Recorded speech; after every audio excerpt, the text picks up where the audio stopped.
Assalamualaikum Matkem Lovers, jangan lupa klik subscribe dan loncengnya. Simak videonya sampai habis ya, semoga bermanfaat. Ya, nomor 11.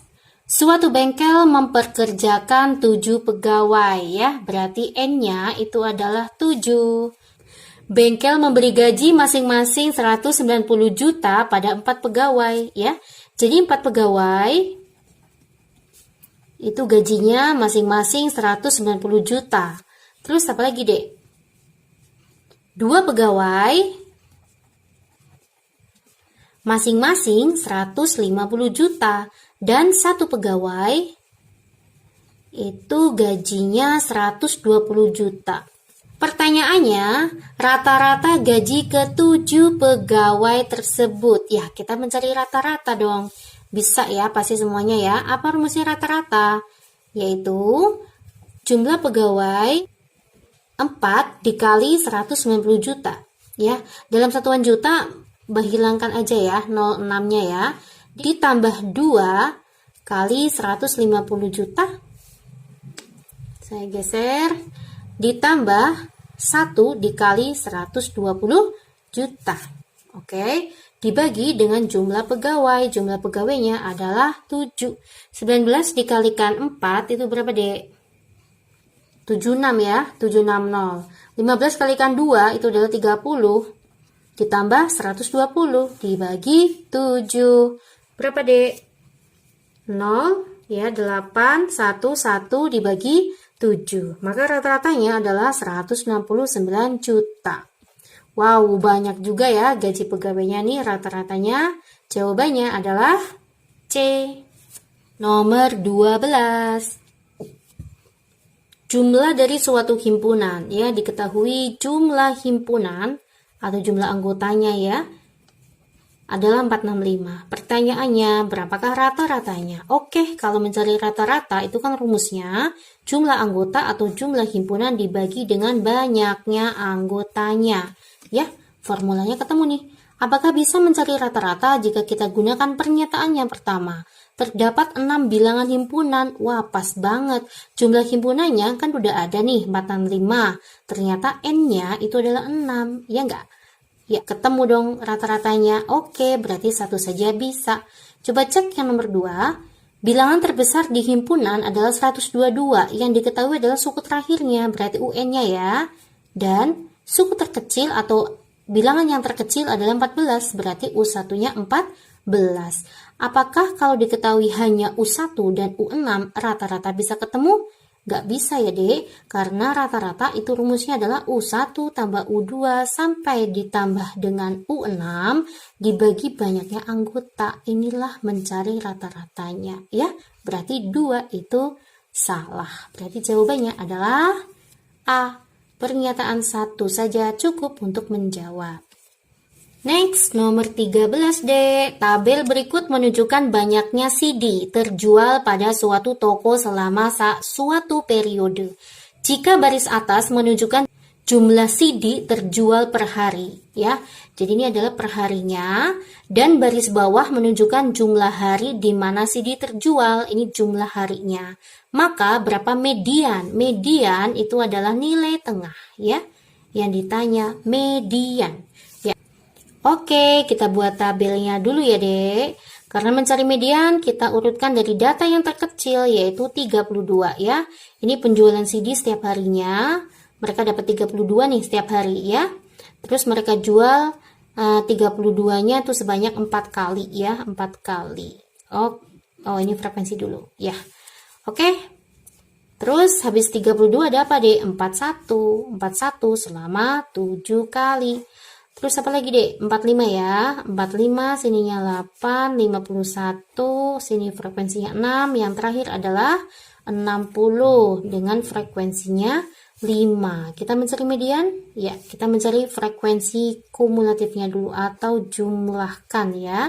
4 tambah 7, 11, 11 tambah 8 itu 19, 19 ditambah 6, 25, 25 ditambah 5, 30. Nah, mencari median kalau datanya genap, rumusnya adalah 30 dibagi 2. 30 bagi 2 itu berapa, Dek? 15 ya.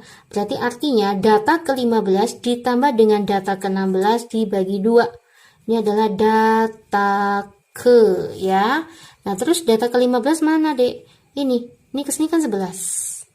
Nah, berarti bagi 11. Nah, 15 sama 16 di sini. Nah, disinilah. Ya, oke. Medianya berapa? 45 dong. 45. Karena data ke-15 dan data ke-16 itu berada di sini ya. Oke. Next, nomor 14. Ditanya adalah berapakah nilai median? Median adalah nilai tengahnya. Berapa nilai median pada himpunan A apabila 1? Kita tahu A mengandung 3 bilangan bulat, berarti A itu anggotanya ada 3. Berarti medianya terletak di data kedua ya. Tapi kan nggak tahu nih median angkanya berapa nih. Nah, berarti kita cek coba yang kedua. Rata-rata dan modus dari A itu sama-sama 4 ya. Baik rata-rata maupun modusnya itu adalah 4. Padahal datanya ada 3. Berarti kalau pengen modusnya 4, minimal kan modusnya ada keluar 2 kali ya 4-nya ya. Kalau 4-nya cuma 1, kan nggak mungkin tuh. Kita keluarin lagi 1. Berarti kan modusnya 4. Ini berapa dong, Dek? Kita lihat rata-ratanya 4 deh. Berarti sini 4 juga dong. Oke? Nah, apakah bisa ketemu nih medianya? Iya, ketemu nih. Medianya 4. Berarti kalau soal seperti ini, pernyataan 1 dan pernyataan 2 itu harus bersama-sama untuk menjawab pertanyaan. Oke? Jadi jawabannya adalah C. Next, nomor 15, Dek. Perhatikan dua hal berikut ya. 1, bilangan prima berdigit tunggal ya. Bilangan prima berdigit tunggal. Berarti apa jadi? Ya bisa 2, bisa 3, bisa 5, bisa 7 ya. Hanya ini ya yang berdigit tunggal. Ini adalah poin ke-1. Poin kedua, ternyata faktorisasi prima 84. 84 kita faktorkan. Kita bagi 2 dulu ya. Bagi 2 itu berapa, Dek? 42. Oke. 42 dibagi 2 berapa, Dek? 21. 21 dibagi 3 ya. Itu 7. 7 dibagi berapa? 7. 1. Inilah faktor primanya ya. Pertanyaannya, berapakah modusnya? Modus adalah data yang sering muncul. Berapa nih modusnya? 2. Ya enggak? Modusnya 2. Karena 2 muncul 2 kali, 3 1 kali, 7 1 kali. Oke guys, jawabannya adalah 2. Next, nomor 16. Pada gambar berikut, berapakah nilai dari Z? Kita mencari Z ya. Dapat dari sini Z-nya nih. Nah, gimana nih? Berarti kita mencari W-nya dulu. Jangan lupa, ini adalah sudut berpelurus ya. Maka jumlahnya 180. 4 tambah 5 itu adalah 9. 9W itu nilainya harus 180 derajat ya. Maka W adalah 18 bagi 9 itu 2. W-nya ketemu nih, 20 derajat. Nah, ini adalah sudut bertolak belakang. Artinya nilainya sama ya. Berarti kan 5W sama dengan Z ditambah 45. W-nya ketemu 20. Berarti ini 100. Dikurangi 45, ketemulah Z. Maka Z-nya 55 derajat. Oke. Next, nomor 17 ya. Pada gambar berikut, berapakah nilainya X? Oke, kita mencari nilai X. Kita lihat Y dengan X, Y-nya mbak di sini juga. Nah, ini namanya sudut sehadap, Dek. Kalau sudut sehadap itu kan jumlahnya sama. Kalau sudut sehadap itu kan jumlahnya sama ya, maka ini adalah sudut sehadap. Lah, apa hubungannya sama X? Y ditambah X itu nilainya adalah 180 derajat. Inilah formulanya. Oke, nomor 1. Kita bisa nggak mencari nilai X jika diketahui informasi X sama dengan 3Y? Kita masukkan ya, substitusikan ke sini. Oke, yuk. Berarti Y ditambah X-nya adalah 3Y, nilainya 180 derajat. Ya enggak? Berarti kan 4Y sama dengan 180. Maka Y-nya 18 dibagi 4 ya.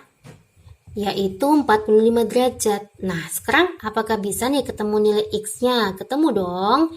X-nya berapa? 45 kalikan 3. Oke? Nah, berarti kalau pakai nomor 1, kita bisa menentukan nilai X. Sekarang kita mencari nilai X pakai pernyataan yang kedua. Bisa nggak ya? Coba kita lihat ya. Pernyataan yang kedua, Y sama dengan 180 dikurangi X. Kita substitusikan ya ke sini ya. X. Ditambah Y di sini ya. Y tambah X sama dengan 180 derajat. Y-nya berapa? 180 dikurangi X ditambah X sama dengan 180 derajat. X min X kan habis tuh. Apakah X-nya ketemu? Enggak ya, enggak ada nilai X di sini. Oke, berarti kalau pakai pernyataan 2 tidak menghasilkan jawaban. Jadi jawabannya adalah A. Yuk kita masuk ke nomor 18.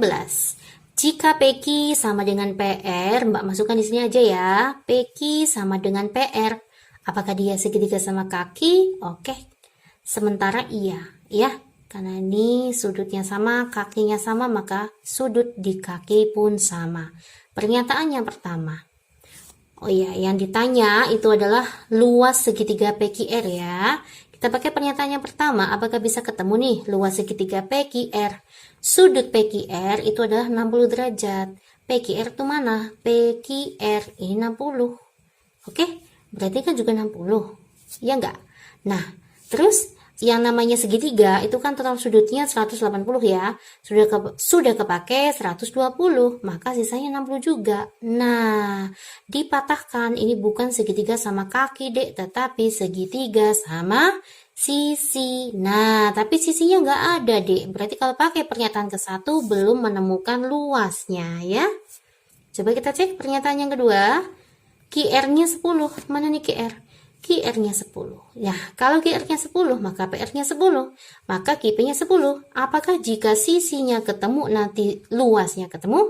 Ketemu dong ya. Iya, bisa menggunakan aturan sinus boleh. Masih inget deh? Masih lah ya. Luas, rumusnya adalah setengah dikalikan sisi yang mengapit. Misalkan Mbak pakai QR sama QP. Maka 10 dikalikan 10 menggunakan aturan sin, sudut yang diapit adalah 60. Oke, berarti pernyataan 1 dan 2 itu harus kita gabungkan bersama-sama untuk menghasilkan luas segitiga PQR. Jawabannya adalah C. Oke, nomor 19. Jika sebuah segitiga memiliki sisi dengan panjang 4 dan 10, berarti artinya A-nya 4, B-nya 10. Manakah dari berikut ini yang menunjukkan panjang sisi ketiga? Berapakah panjangnya C? Ya, oke. Kalau merunut aturan segitiga, maka seperti ini, Dek. C itu adalah lebih besar nilai mutlaknya. B min A tetapi lebih kecil dari mutlaknya B plus A. Ya, ini adalah sifat untuk aturan segitiga. Ya, kita masukkan saja. Nah, B min A 10 kurangi 4 itu adalah 6. 10 ditambah 4 itu adalah 14. Nah, maka sisi ketiga cari deh yang sifatnya seperti ini. C lebih besar dari 6 tetapi kurang dari 14. Ini salah. Oke, ini juga salah. Berarti jawabannya adalah 2 saja. Oke. Next, nomor 20. Dua lukisan persegi panjang R dan S memiliki luas yang sama. Luasnya R sama dengan luasnya S. Lukisan R berukuran 2 kaki dikali 6 kaki. Berarti rumusnya luas kan panjang kali lebar ya. Jadi tinggal 2 kali 6 aja deh. Jika lukisan S memiliki tinggi 4 kaki, berapakah lebarnya? Nah, berarti dimaksudkan tinggi di sini adalah panjang ya. Panjangnya 4, lebarnya nggak tahu deh. Berapakah nih lebarnya? Gampang banget ya, Dek. 4 bagi 2 kan 2 nih. 6 bagi 2, 3. Maka lebarnya 3 kaki. Oke, semoga kalian semuanya sukses di UTBK 2020 ya, Dek. Tunggu video selanjutnya, kita akan membahas soal yang lebih menarik.